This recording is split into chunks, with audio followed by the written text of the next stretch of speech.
welcome to Customer Value and Beyond. We're on for another episode. I'm honored to have you with us today. We have a very exciting show prepared for you. So I'm Stephen Lewandowski, co-founder and co-CEO of Addressable Value. We're democratizing the approach to customer value engineering and value realization for all SaaS companies out there. So hit us up if you want to learn more about it. And I'm super excited today to announce our guest and present to you our guest for today, who is Ognen Borozanov, who's a value and customer outcomes leader with 20 years of experience across enterprises in SaaS like Oracle and banking like ING. He built and scaled customer success-facing teams across EMEA, UK, APAC, and helps organizations turn data and AI ambition into measurable outcomes by aligning executives and installing a scalable operating cadence. His simple definition of value management is asking the tough questions, building the answers together. He's been asked for directions in 55 countries, enjoys plotting road trips as much as operating models. But without further ado, welcome Ognen, and please share a little bit about yourself, which I haven't so far. Welcome, Ognen. Hi, Stephen. How are you? I'm great. How are you doing? Welcome. Just a quick check. The audio is not working on your side, or at least I cannot hear you. So it's always wonderful how technology can keep us on our toes.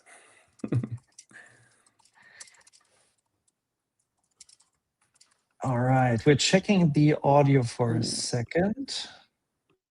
Should be good. Can you still hear me? Should we restart or? Audio is working. Probably I cannot hear you. All right. So as always, there are some technical issues. No worries. Let me maybe rejoin. That may help. Yes. No worries. So Ognen is quickly just figuring out the audio issue. So they must have disconnected his microphone probably. So while we're waiting for Ognen, super exciting today to have an expert on the show who has actually seen and done the work of a customer value engineer, right? And so super exciting to have somebody on board who did this for a long time at a company like Oracle, which is just famous for a very mature customer value discipline. So really excited to get this going and get his opinion on how the industry and the practice of customer value engineering and management is developing, and especially how what he can share of his great career so far. So we have Ognen back. Yes. Awesome. I can hear you. You can hear me. Fixed. That's great. Perfect. Yeah, Ognen, who are you? what are we doing today? Yeah, well, Ognen is in Amsterdam today, and nice.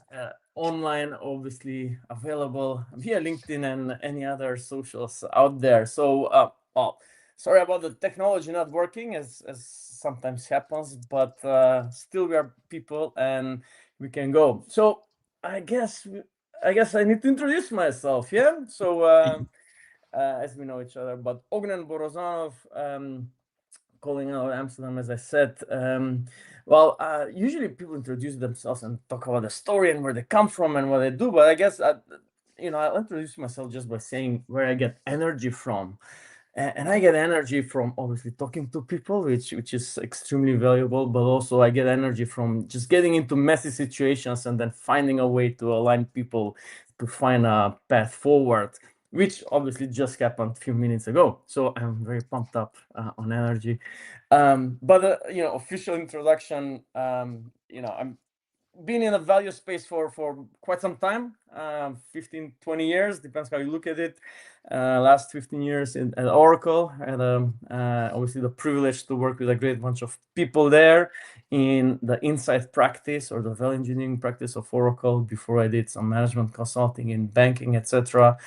And really one thing stands out to me is that when people are facing the challenge of making a decision together, they often speak different languages, not like German or English, but different languages in terms of their expectations. So what I value a lot about value engineering is actually that this is one of the way to translate those different expectations into a common language. So there you go. We have our start. Looking forward to it.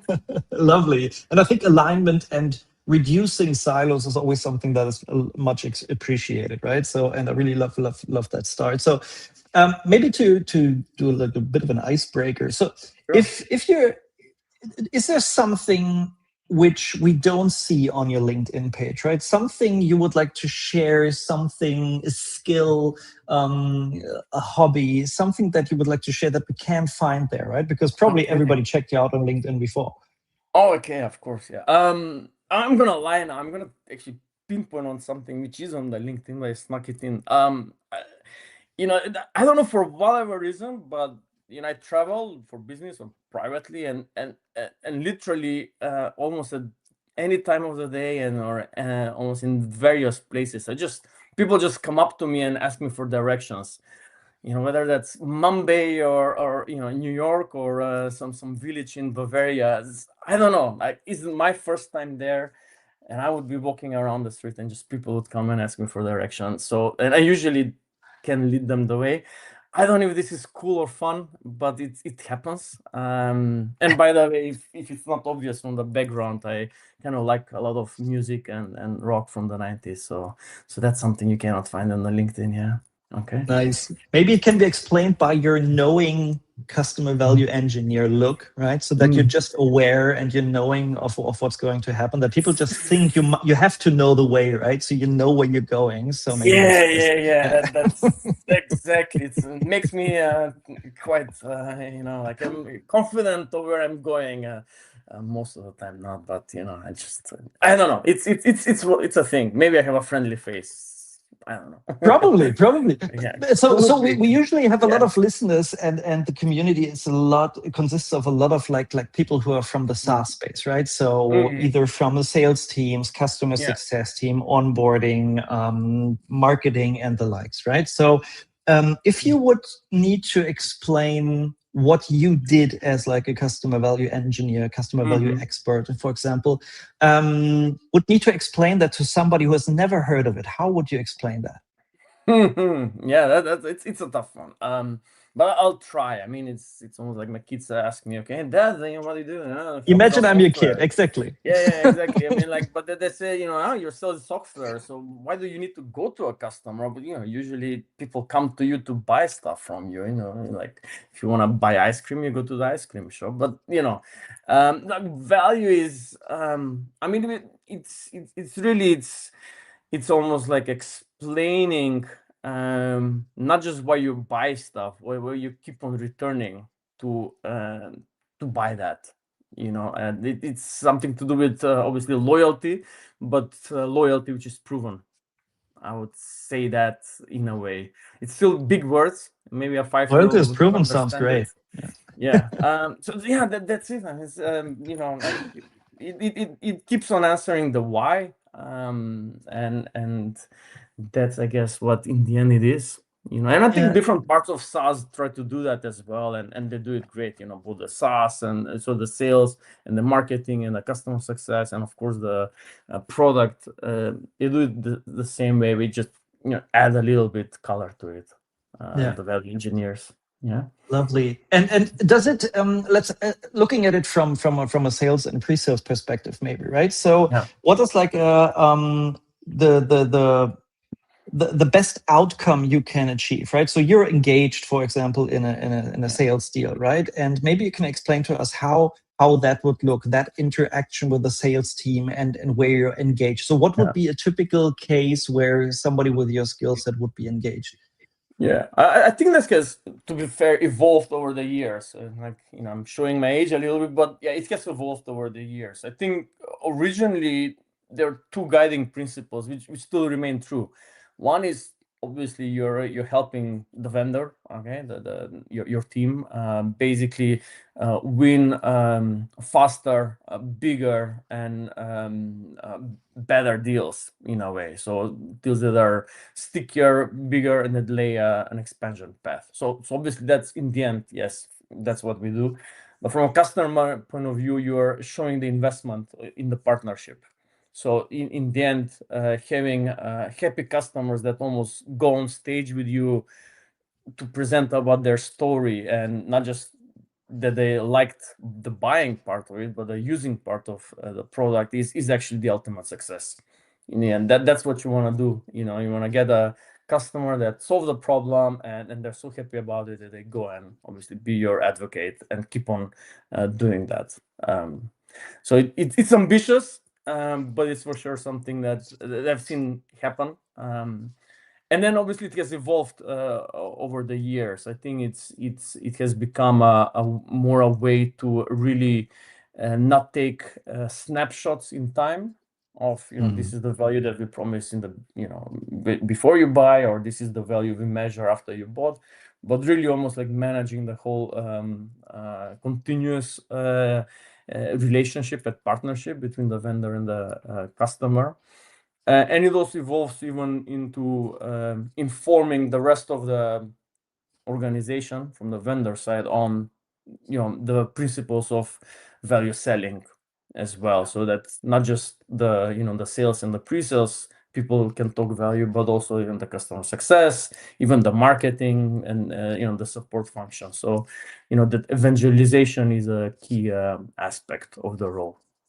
Yeah, it makes a lot of sense. And I think we saw some studies recently also, right, where it was said that companies that are focusing a lot on value, right, in terms of customer value selling, customer value engineering, customer value realization, that in new deal sizes, right, you usually see an increase of 10 to and sometimes even 30% larger revenue, larger deals from new deals. And I think we saw 6 to 10% higher net retention rates from the existing customer base, right? By actively managing existing customers and working on up and cross sells.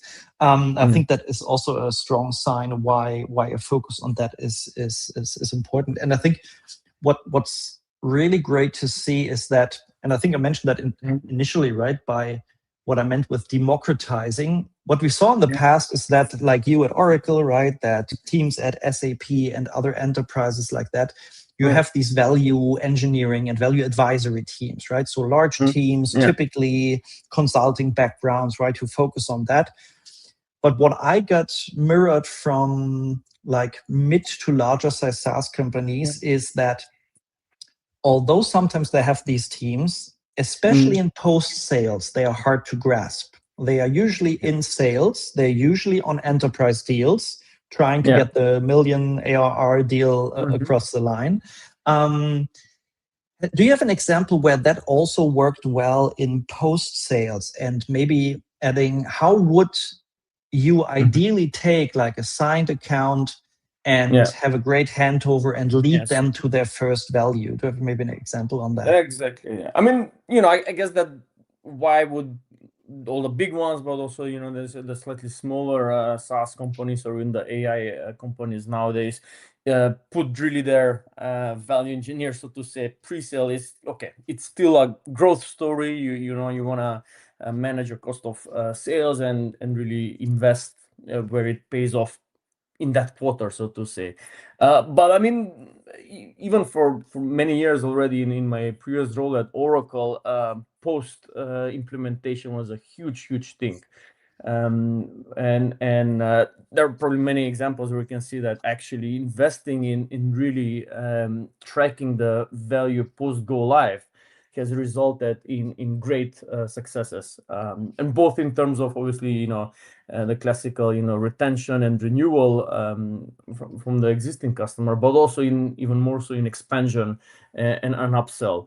And basically last but definitely not least in that happy customer on a stage, because nothing beats from an executive point of view, if you're going on a stage and have 100 or 1,000 people in attendees, if you can just bring a customer that they can say, hey, great, we're using your product, but actually this is what it made for us, this is where it saved us money or enabled us to open up new revenue streams, etc. So that, that's just gold. It's just those sound bits.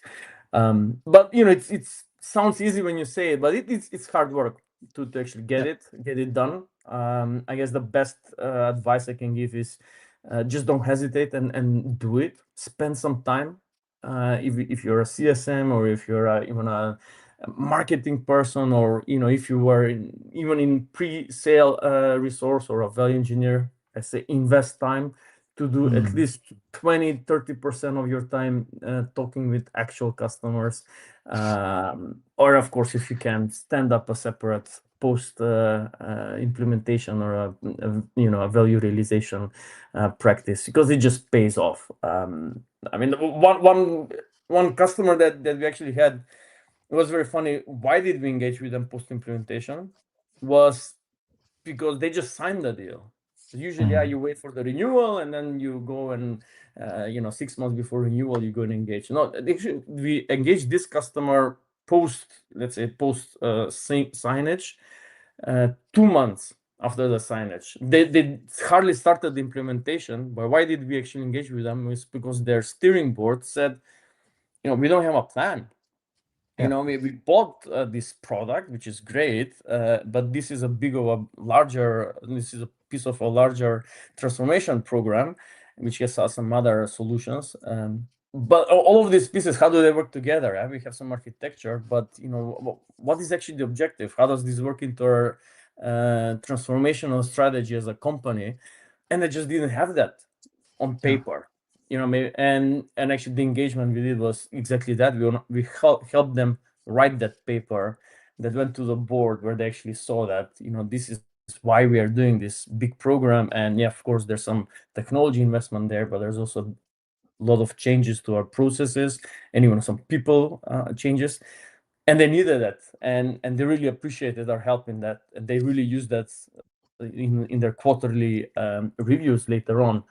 Quarterly reviews for the program, not just the QRBs with our CSM. So that's one way of investing in that relationship. And soon enough, that opened up a lot of room for branching out to the other, let's say, front office areas for that customer. So invest that time. Don't ignore the invitation from the customer and just do it. There are ways of doing that. We can discuss that. And I think that's super important insights, right? Because it somehow also reflects what we've been working on the past, right? So before we started building addressable value, we did like a few dozen workshops on customer value management as well, right? Where we worked with like mid-sized SaaS companies and gathered different stakeholders and basically took their knowledge from what they knew about customer value, right? And helped them develop a customer value fabric around that. And what was very apparent to us was that next to the CEO, right, who was really happy that suddenly they're talking really about the impact, right? What are they doing with our solution? What successes do they gain, right? What are they actually doing? I think the second team that we usually saw celebrated the most was the marketing team, which said, finally, we're creating success stories and white papers and blog articles, etc., with real value, with real measurable results, right? Because everybody's asking us, we need these stories, we want to advertise. And usually the marketing team says, yes, we want to do that, but, and then they ask the customer success team and sales, we need numbers, right? But nobody has that. And I think the value realization piece, right, just having these cases, developing them really helps in telling that story. And do you have maybe one example of such a marketing story, maybe, or something where you really saw that happening from a real life example? Absolutely. I mean, that was actually the way we almost sold it internally at Oracle all those years ago, because we were at and probably other companies are doing the same. We were just basically starting a huge program to in fact migrate a lot of our customer base from on-premise to cloud, which obviously now it is the other way. Now it's from cloud to AI and all of those good things. But in order to do that, we just realized that it's not just a simple TCO play. You're gonna go to cloud and you're gonna cut down on some support, and it's a business transformation, and selling a transformational message.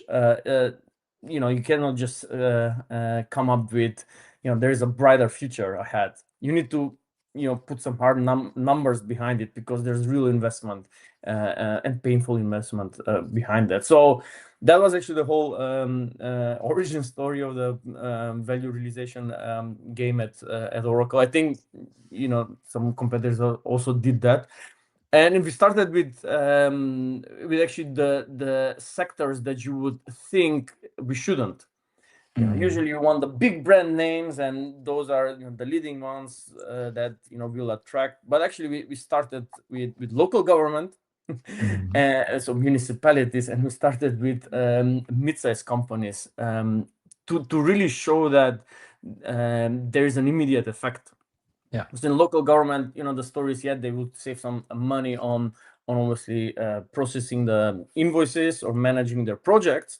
And that's a hard statistics, or improving hiring of people, which is also a higher, like a hard statistic you can get. And then you can translate that, you're delivering savings to the taxpayers, which is obviously, a very translatable message as well. And that's pretty much how it starts with the numbers. Another story comes to mind, which when once you do the numbers, and you need to be very disciplined about it, and very open and transparent, but then you need to appeal to emotions. And my example on that is actually one thing that we did for a hospital, because the moment we helped them obviously first understand the value of the transformation, then we came back to evaluate the effect of the transformation.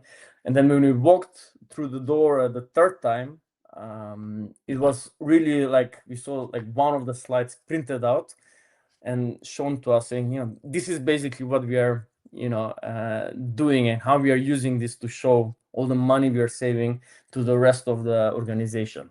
Because in a hospital, obviously, they have an IT department, usually in the basement somewhere, but it is about why do they need the money? Is to heal people faster. So it's basically all the money that they could save and optimize. They could open a new operational theater 6 months earlier. Then it's not just about the numbers and the savings. Then it's about So you're making important. an impact there. And then somebody listening would say, like a simple financial solution helps save people life. Sounds cheesy, but the connection was made by the actual hospital administrator. So it's like, this is why you do this. I think it's so important. And to be honest, I oftentimes see this also underestimated, what effect this can have internally, right? So if you as a company, if you provide a software to governments, hospitals, companies, whatever, right? I think oftentimes it's underestimated how much you can motivate your own employees by telling these stories, right? By really saying, okay, dear engineer, dear product manager, dear sales rep, and all those, right? This is really why we're doing this. We're not doing this to sell software. We're not doing this to sell features. We're not doing this to be busy. We're doing this to drive outcomes for customers. They buy us for a reason. The software is the tool to make it happen, but they're not buying software because they're bored and want to buy software, right? And I think this is oftentimes just so important to understand that it's not about like talking about your features. It's not talking about like how fancy your features are. They need to serve a purpose. They need to drive an outcome. And I think that's super important always to understand. There you said it, man. Yeah, I just fully agree with that. Yeah, perfect. So how if you do that, right? We talked a bit about handovers and how you sell it and how you make the first value happen. If in these cases, and I think Oracle is probably a great example because you probably had large teams and large deals where you did that. How do you make sure that like different stakeholders are engaged, informed, to actually get to the intended and achieved value? Yeah. Well, I fully agree. So I'll just make a slight disclaimer. Yeah, of course, big companies have big teams, but at the end of the day, the actual account team is not huge. I mean, the core team is probably 2 to 3 people that are there for that customer for a number of months, maybe years. And of course, yeah, you have sometimes the luxury to call in the troops and the experts and the resources to provide all these answers. But the core group remains relatively small, which is the right way, because in the end of the But I day, mean, it's more on yeah, the customer side, right? yeah, So if on your oh yeah. customer side, how do you manage those? Okay, that's exactly true, because yeah, on the customer, usually like we talk about B2B selling, and there's a customer, but actually the customer is like 17 people, and sometimes they're not even in the Exactly. same country, and of course they're Yeah. in different departments. I think it's basically, it's almost like every time being able to speak high and speak, let's say, low. I don't know, like probably like Chinese, where you have the Yeah. same word. If you say it's louder or softer, means different. It's the other way around. Doesn't have wrong analogy, but it's really about speaking both strategy and tactics at the same time. So in essence, what I mean by that is, you need to put your message to be relevant, of course, to your counterparty. So if they're obviously, from a financial point of view, they will look at de-risking and obviously predictability. If they're from revenue point of view, they will look for growth and ease of use. If they're IT, maybe they will from agility and obviously security. So you need to find the right angles to your story, but all of them in the end will care about the company or the organization fulfilling their goals. So you need to also translate those operational metrics or operational statements to the overall goals. You're there to either sell more or to save costs or to open up new business opportunities or ways to serve your customer base. So, almost like translate, use both high level KPIs. This is how what we do is impacting our P&L or the balance sheet. And then same time, this is how what we do is impacting your next quarterly report or the KPI that you have for your own department. So, and if you really want to do it great, show the link, you're in finance and you are responsible, let's say 20% of the attribution for this metric. If you can do that, then you kind of show both the two levels and the link between them. Yeah. And how that, can that you makes sense. and now you're at this point, right? So you proved the value, you connected the dots, right? You told the story, you linked all of that, and you closed the deal, and the customer is probably adopting the product. Things are progressing nicely. You will get to the point where the question will be, okay, what now, right? So will there be, of course, renewal hopefully will happen, right? Hopefully it's a non-event, renewal just happens. But how do you then take this and drive up and cross-sells from that generated value? Is there like a standardized approach or something you saw working well, where you take this and basically use it to sell more into this existing customer? Well, and the first thing is, if you waited until this, the stars aligned to cross-sell, then you've done something bad, because you should have, been there from the beginning. So not just doing the handover, but should have maintained the conversation throughout. So that's my first thing. You cannot expect that, you can jump in, save the day, and then reappear 2 or 3 years later. I guess you were leading the witness with this one. But I mean, it's I think it's probably two things. Obviously, the product needs to perform, and sometimes it doesn't. But then you need to have the right people to obviously address that. The second thing is to stay engaged and really be very proactive in your touch points after the deal is signed. Whether that's informal QBRs, when you get your place in the steering board. But if the customer doesn't invite yourself to proactively offer advice and steer after the deal was signed. Okay. And the one thing you shouldn't do is talk about your product and the new features, but talk about what you have learned from other customers doing something like that. So you can do it one-on-one, or you can invite them in customer forums. But you need to have that conversation, or you can do a value realization study with them as a sign of investment. Just remain engaged, because there it's not that you earn the trust, it's almost you've earned the trust already because they signed. You keep the trust, you maintain it. Because they expect you now that the product is going to work, but you're also going to be their partner and share knowledge that it's not easily accessible for them. They can look at your product and the market, but what they don't know is the best practices from other customers. So come with those stories, and translate them, saying this customer has done this is what they're achieving, maybe this is interesting for you, and then they will listen better because you've maintained the contact.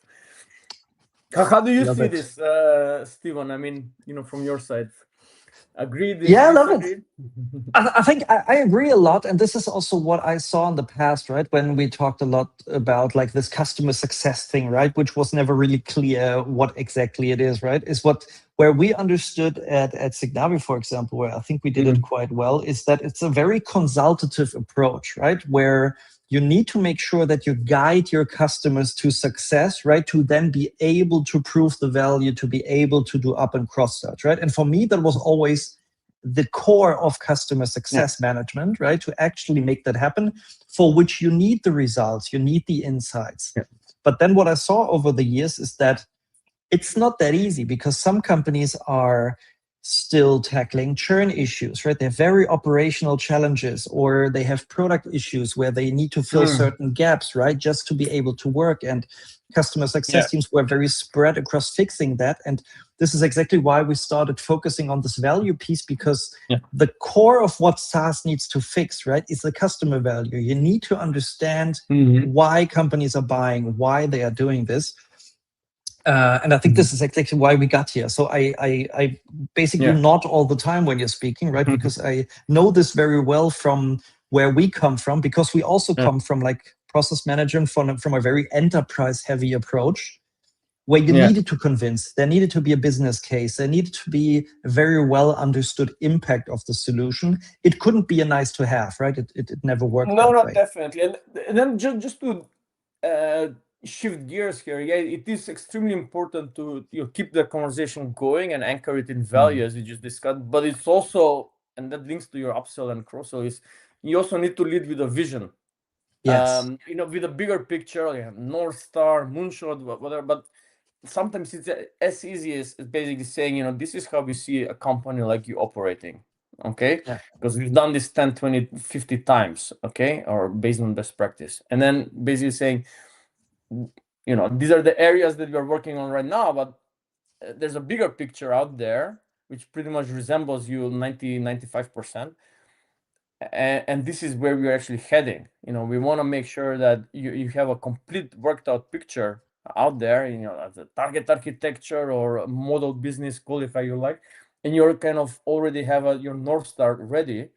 And of course, when you have a North Star ready, then you guide the discussions on where are we already showing value, where can we actually show more value, and even more importantly, what we shouldn't touch.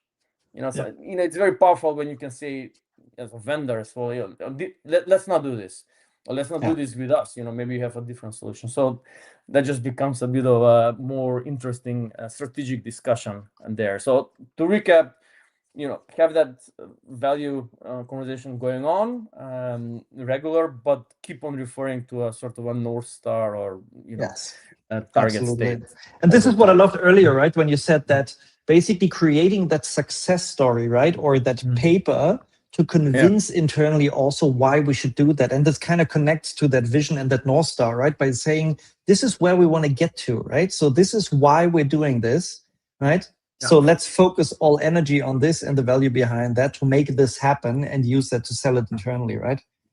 Yeah, exactly. Because it's not easy, like if you're a customer organization, a bank, a municipality, retailer implementing change, it's not easy because you have to run your business while you're changing. Change ain't easy. and with the baby and the diaper and all those stuff. But it helps for sure. And sometimes it just helps to shut up and listen, to be honest. And if something went wrong, listening always helps. true, but these are the good stuff. Very true. Yeah. And maybe do you have because we I think this summarized super well why we should do it, right? So why do you need to focus on it and how you could do it? Now from a like very operational perspective, right? So how is it done? Because I think people expect it to be a spreadsheet, a PowerPoint, something being put in a SharePoint, and probably not reaching post sales, right? So teach us how different should it look, right? Should it be like that or should it be different? I mean, it probably, it depends. Huh? It's the standard answer. Of course, not always. But there are few ways, like obviously, but I think it's almost like a little bit on it's almost like a scale on the level of involvement and the effort that you want to do. But it can all work. So for sure, I think that there's a backbone there of transparent and easy communication flow. Now, whether you do that through people, just you put the people and the consultants, or you put it through some sort of a tooling, and there are tooling in place right now that you can obviously communicate value from a third-party point of view. Basically, the vendor and the buyer share some sort of a platform to exchange numbers and definitions and outcomes. Or it can even be built into the product, like almost like telemetry and coming out of there. So like probably if my father was listening right now, he was like, what is he talking? It's too technical. but in a way is, you need that communication and people need to understand what does it mean. And of course, if it's helped by technology, it will be extremely helpful to avoid all that version control of Excel version 0.87.a and PowerPoint version. So that's true. So I do see, and that there are obviously some companies that create those tools or some vendors that have those tools to communicate, which is great. And the more the better. But the transparency is extremely critical.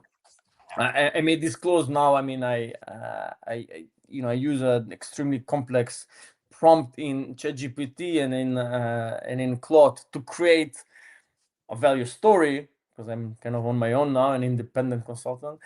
But then I create that in Excel. And why? Because Excel is still the stuff that people like to receive and play around and hand it back, and it's comprehensive, and it's it increases the trust because you're almost like showing it all if you share an Excel. So also, if you can't build an Excel, you probably didn't understand it well enough, right? So Excel is always a good start, right? Exactly. It's still in that it's almost like I don't know.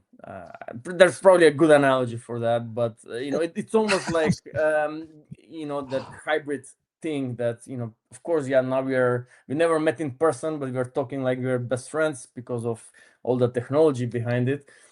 But also, if you want to meet in person and share a coffee or a cold one, then I see Excel like that. It gives you that space to just experiment, get your hands dirty, and then you go back to all the fancy tools out there.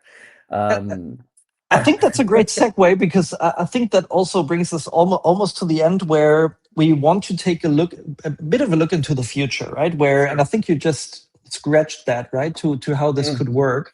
So looking, I don't know, in times of AI, I feel like 6 weeks from now is the future, but let's imagine exactly, like 6 months to 2 years, right? So something like that.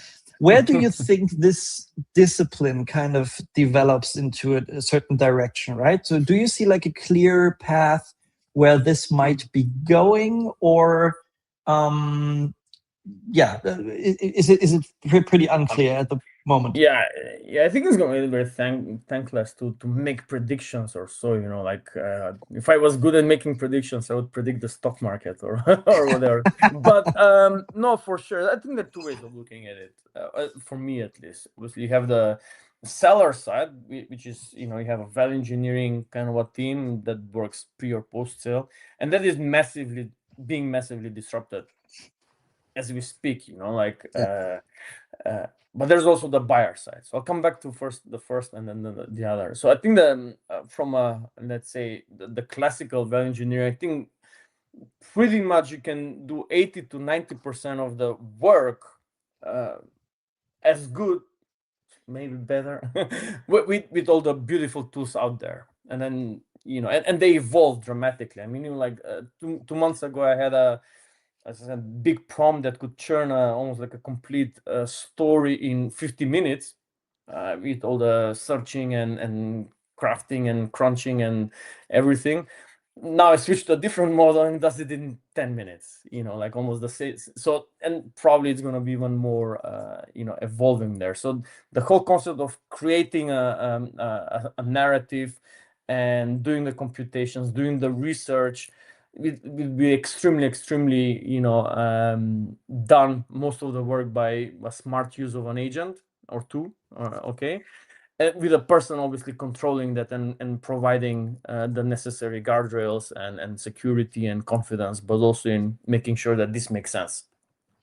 I guess the part where it probably will not still get away is as long as there's a person at the other, from the buyer perspective, you'll still need people to actually present that story and attune it, not customize it, but also receive the feedback.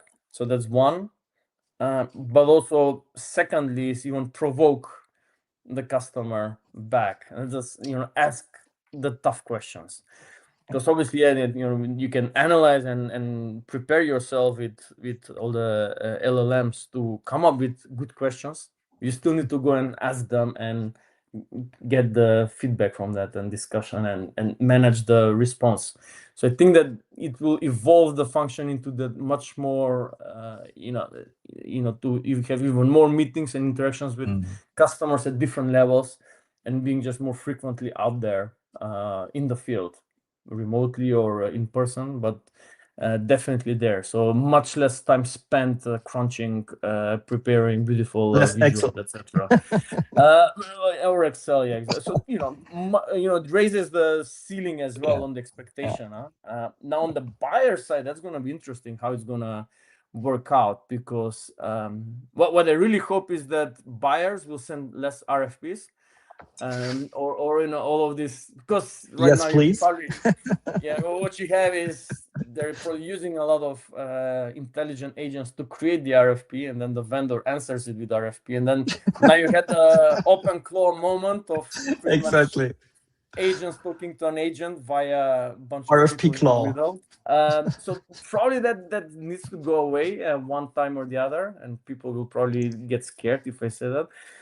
But then it is, they will need to also be, I think, buyers be a bit more open and confident that actually the partners, which is the vendors, are there to actually be partners for them and to remain all the way as well. And that changes a little bit the discussion, I the love it. classical vendor management things. I think that's actually a quite nice outlook, right? And I think it's just so apparent that you've done the job, right? And that you exactly know what you're talking about. So thank you so much, Ogden, for your perspective for today. And you mentioned earlier that you're now an independent consultant and advising companies also on this topic. So if people want to find you, if people want to talk to you, right? If people need support creating a rock star customer value advisory or engineering team, where do they find you? What do you offer? Yeah.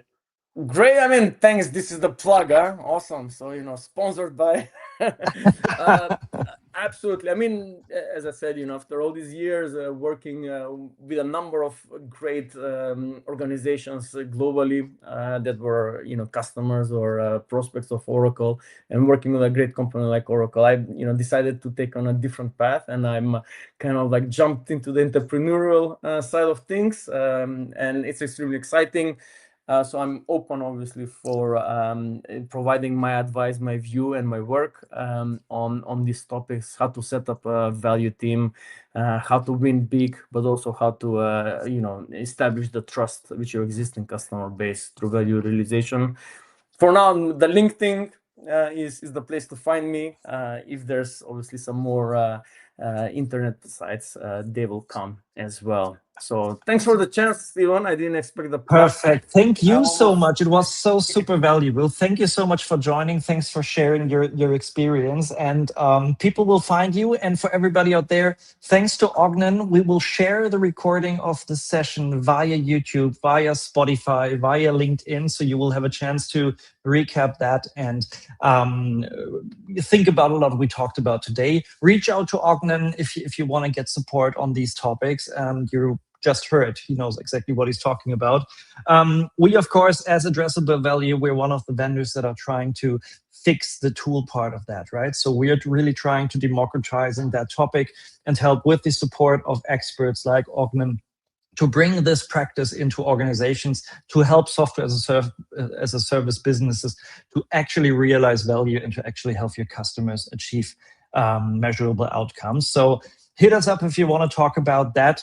We will be back very soon with a very exciting perspective from a customer who's been on the other side of this practice.